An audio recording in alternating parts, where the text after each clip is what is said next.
First word, positive. Second word, determined.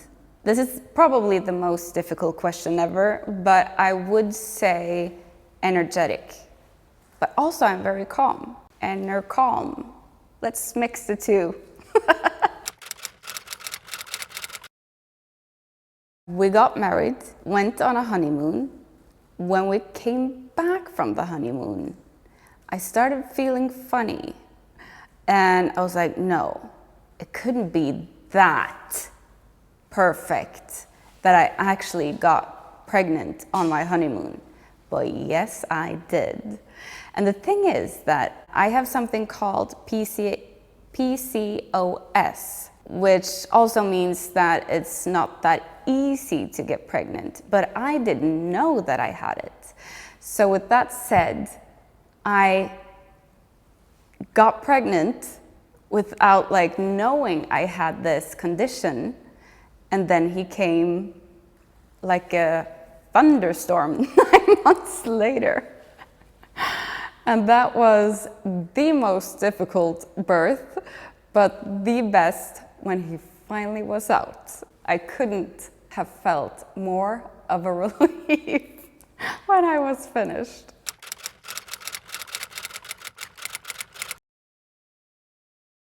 It all happened so quickly. So I was kind of in a shock. I talked about it with my husband and when I started feeling funny and was like, I should take a test when we come back to Norway because something is weird. And he was like, yeah, I don't think it's that easy or it will happen that quickly. But when I found out, I called him right away, said, it's positive. I was in shock. He was in shock, but it was positive. But I didn't quite believe it, so I went to the doctor just to get confirmed because I couldn't believe the test. So I was like, no, I don't. It says positive, probably not. I will go to the doctor, and he's like, 100%, you're pregnant. It was a big hooray. Well, my biggest worry was that of course, so many things can go wrong. With that said, it can go wrong during pregnancy, after birth, during birth. If everything went well or right, is he healthy? Is he okay? All of those thoughts was rushing every single day. You go around, and in the first period of your pregnancy, you can't feel that much other than, it kind of feel like you're having this period pain. But then when the bellies start to show and the baby's starting to move around, you feel, of course, that. And if it's too quiet or if it doesn't move around, you get anxious. Yeah, it's a lot of thoughts. A lot of worries. Well, my firstborn, he's a boy. I felt actually very well. I was extremely tired the first period. I think I went to bed around 6 o'clock every single night. I was so tired. But after the first 3 months, I was back to back. I was feeling good, feeling well. But with my second one, it's a girl, I was so nauseous. It was a whole other ball game. Also because you already have a kid that needs attention and your energy level needs to be on top. It's not that you can after work hop into the sofa and snuggle up. No, it's you have to prepare dinner, you have to take that bath, you have to play and be a good mom. So yeah, second pregnancy is another ball game, but everything goes, I guess. If you're pregnant now, it's not maybe the best thing to hear, but my firstborn, my son, I was in labor for 54 hours without any painkillers. And that was basically because they tried to set the epidural, but he said it wrong. So he told me that, with all due respect, it hurts to give birth. But he was just out of the practice, so he was very new in the game. So he said it wrong in my back, so it didn't work. Then for 54 hours, I was in the hospital, no painkillers, and then I was exhausted. Like I was shaking, I was vomiting, I hadn't slept, I hadn't eaten anything. So then after shift number 5, I guess, at the hospital, a woman came in and she was like the boss there. She was like, "How long have you been here?" It's like, "Too long. I have nothing more to give. Like, you need to abort mission. I cannot do this. I didn't have anything left to give." Then she was like, "Send in Grete." I was like, "Grete? It sounds like a military woman from the Vikings," like something crazy. And then Grete came in, a mix between an angel and a military woman. She came to my ear and she was like, "You listen to me and you will listen to no one else. You will do what I say you will do. Do you understand?" Yes. Okay. But I was so tired.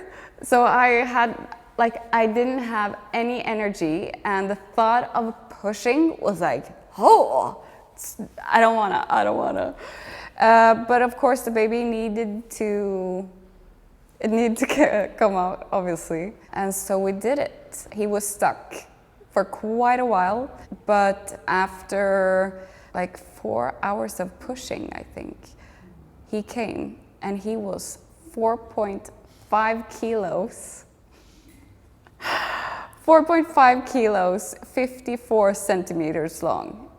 And when the doctor stood there, he was like, "Wow, that's a big boy."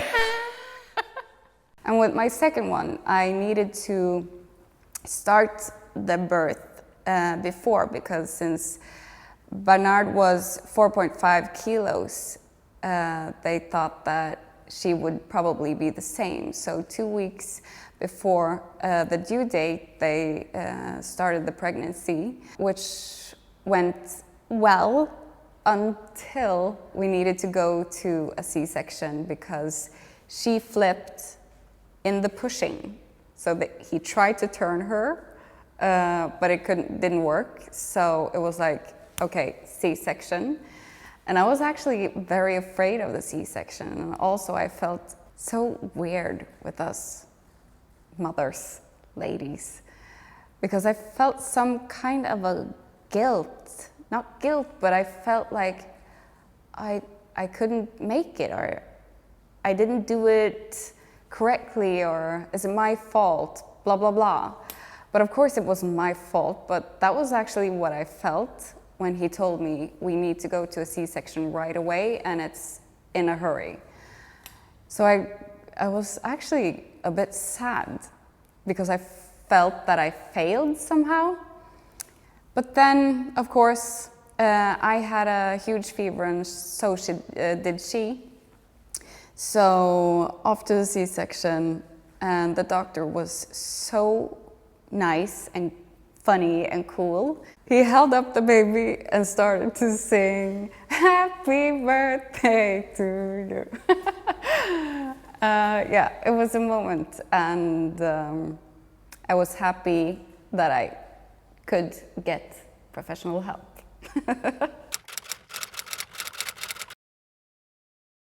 Postpartum is you're unprepared for everything. I had no clue that I was going to bleed that much, to be honest. Sorry for the too much information. And also, I was so determined to breastfeed. And I started to breastfeed, and I got several infections, both sides. It was so painful. And I don't know why I didn't stop, but I kept on going. And for 1 month with my son, my firstborn, I was crying every time I breastfed, and I don't know what made me continue. My husband said, you can't stop, like whenever you want, you don't have to breastfeed. But something in me was like, no, I will continue. And after 1 month on the date, the infections went away, the soreness went away, and it was over. And that as well, like all the pain after giving birth, I wasn't ready for that, or I wasn't aware of it, because you need to be ready. You need to do it anyways. And of course, the sleepless nights. I had no clue. I was set to sleep so little. But I did. Yeah, postpartum is, can be hard actually.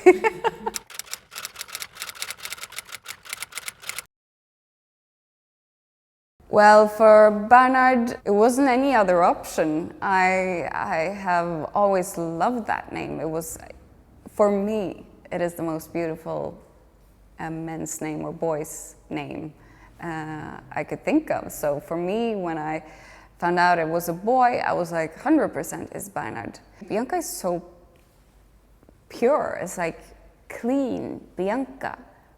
You know, it's a funny little lady with some like, but also so pure and, I don't know, simple. Then I told a friend of mine that, yeah, I think her name will be Bianca.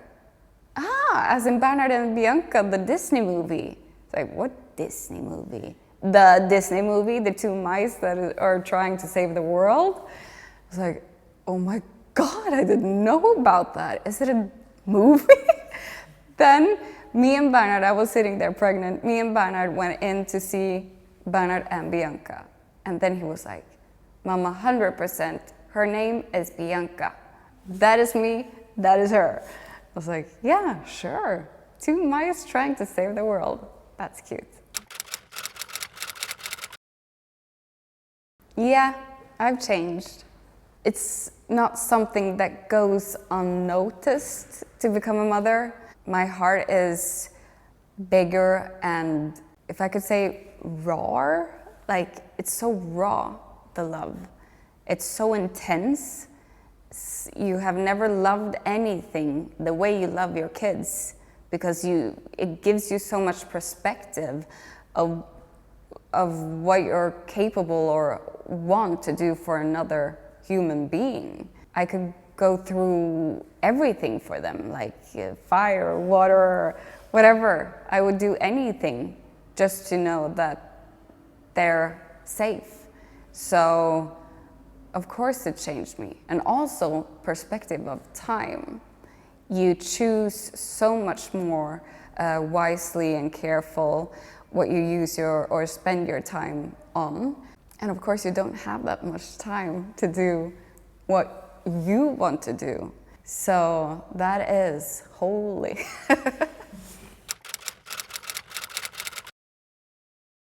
To be honest, I wanted to be a boss. That was my first thought. I remember sitting in my room.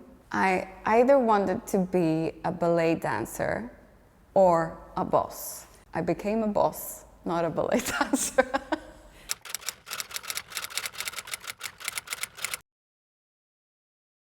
You know what? I would say it's yet to come. Exciting year in front of me, I would say.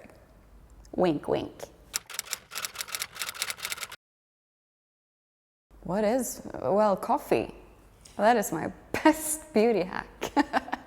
My best advice is to take care of yourself. That's the best beauty hack. Just to, if you have 2 minutes, just take a nap or wash your face, go in the shower, start over, because everything can be so like up here when you are in a difficult period, either with like family stuff or with you, feelings. Everything can be a lot sometimes.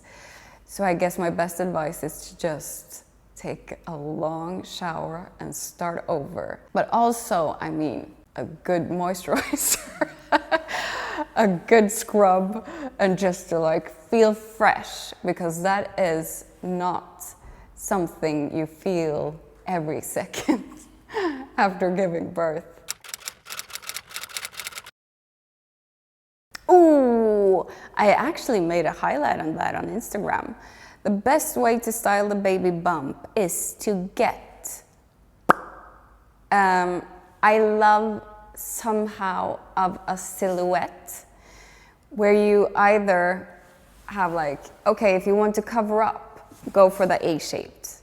But then obviously you need a very big A shape to cover up, but some kind of a silhouette, because that is always the thing that makes women feel comfortable, if they feel they have a silhouette. So if your issues is like either this or that, see what you want to cover up and then show more of the other stuff. So if you want to show your legs, maybe a A shape is great because that's a cute look. If you want to show the bump, then maybe a high skirt that could show the bump and then give you, I don't know. It's all about mixing and matching, but also choosing what you want to make a statement of, and have that silhouette in the back of your mind every time you get dressed. Like, always make some kind of a silhouette. That is my biggest advice. I was a big fan of skirts. Loved that because it was easy breezy, and I also was pregnant during summer. And that first summer I was pregnant was 2018. And I don't know if you remember, but that was the hottest summer in Scandinavia. It was like 35 degrees every single day. And I was so warm. So like easy breezy skirts that I pulled up over my belly and had cute tops over, and then maybe a blazer to just feel cool. But also I loved having very simple dresses, you know, the dresses that has like a stretching over here and then goes out in an A shape, and also jeans. I actually used a lot of jeans under my pregnancy, mom jeans that is, because since I had like a huge belly, I went over to mom jeans, I think in month 2 or something.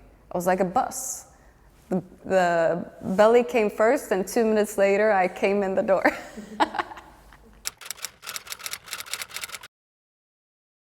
Well, it's very much more minimalistic, I feel, in 24, which is kind of boring. I always love to experiment with color, like combination of different color, or also a combination of prints and color. So let's say you have stripes and then you go for a green college. That's cool, that's fun. Like, try to inspire yourself as well as others. Because if you inspire yourself, then you all of a sudden come in a better mood, I guess. In my head, it's like a crazy theater in here. I often get asked that question, and probably it's a boring answer, but I try to not look after inspiration. Because if I do that, I know that I sort of kill my own creativity. So the best thing I can do for my creativity or inspiration is just to sit down in quiet for myself. No sound, no nothing, hopefully a good view, but just to sit there and then let it all brainstorm and come to me. Because if I start chasing inspiration, it kind of dies in here. Like, your head is a mystery, and it's so much possibility that after iPhone we only sit and scroll, or we sit at the computer, or always in front of a screen, and it's like sad for your own creativity, I feel.